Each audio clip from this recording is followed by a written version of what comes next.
Welcome to Kaushik కథల సమయం. అనగనగా ఒక చిన్న పల్లెటూరు ఉండేది. ఆ పల్లెటూరు ఎంతో ఆనందంగా, ఆహ్లాదంగా, పక్కన లోయలతో, కాలువలతో చాలా చక్కగా ఉండేది.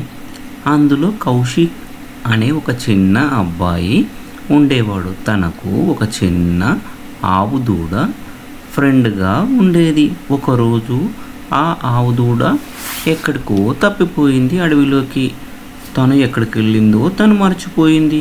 అయ్యో, నేను ఇప్పుడేం చేయాలి, నాకు ఎక్కడ దారి కనిపించట్లేదే అని ఆవు దూడ ఇక్కడ వెతకసాగింది. అంతలో కౌశికు నా ఆవు దూడ ఎక్కడ పోయింది అని గ్రామస్తులందరినీ అడగసాగాడు.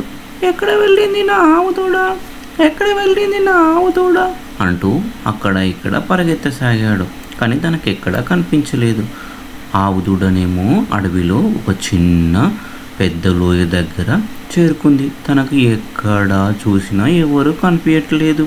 తనకు చాలా బాధ వేసింది. అయ్యో, నేను ఇక్కడ విరుక్కున్నానే ఎలా అని. అప్పుడు కౌశిక్ ఆ ఆవు దూడను ఎలాగో అలాగా కనిపెట్టాడు. తన దగ్గర ఉన్న దారంతో తనకు మెడకు వేసి తీసుకొని లాక్కొని రాసాగాడు.